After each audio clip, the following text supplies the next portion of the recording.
Over the last 2 years, I've been testing different productivity hacks, methods, tips, and I want to share the ones that have stuck with me and have actually worked. Heads up, this is going to be a long video.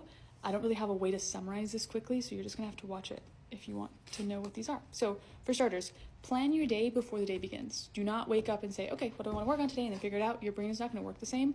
Plan it the night before, or better yet, plan it on a Sunday where you plan out your whole week. When you are choosing what to work on, be realistic. Don't assume you can get 2 pages full of to-do lists done. Like, be realistic and kind to yourself. How much can I do without stressing myself out? Another thing, rest is not a reward. You need to rest. It's just like sleep, food, water. You don't have to be productive all the time. And if you love being productive, rest can also be productive. If you're having a very hard time getting started with work, set a 20-minute timer, 15-minute timer, and tell yourself when that timer is done, you can stop working. And that is true. You could stop working, but what's likely going to happen is you're going to find out the hardest part was starting, and once you've got the flow, you're going to want to keep going. So just set that 20-minute timer. Practice saying no. This is a really big one that I've had to practice over the last year. Say no to too much on your plate, because you can never feel accomplished and productive when your to-do list is 3 pages long. Be realistic with how much you can manage at a time.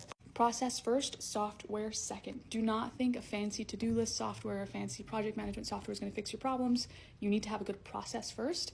Make sure you have one on pen and paper, and then move on to software to support you through that later, but that is not where you start. This one is definitely like a hack, because it kind of hacks your brain into thinking a deadline is about to happen, so you get that like anxiety motivation boost. Set bets for your to-dos. So once you have your to-do list for the day, for example, say, I bet this one's going to take me 20 minutes, this one's going to take me 30 minutes, this one's going to take me 2 hours. And the trick here is to make it a little bit challenging, and then set a stopwatch and track yourself, or a timer.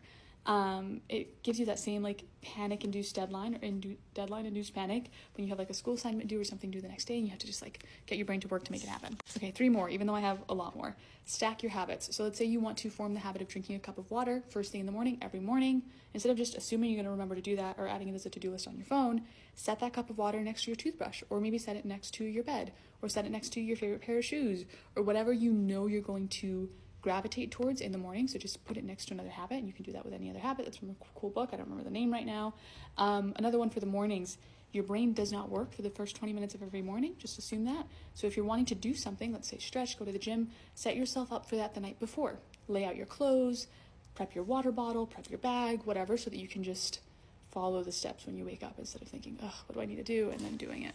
Have a why. If you don't have a reason for doing the things you want to do, like a good reason, you're not going to want to do them. So what is a deep-seated reason you want to accomplish that thing? And keep that in your forefront of your mind. You can even write down on a piece of paper and keep it in your laptop, your phone, wherever would work for you. Okay, actually 2 more. Work will take up the amount of time you give it. So if you say this is going to take me 2 weeks, it will take you 2 weeks. If you tell yourself it's going to take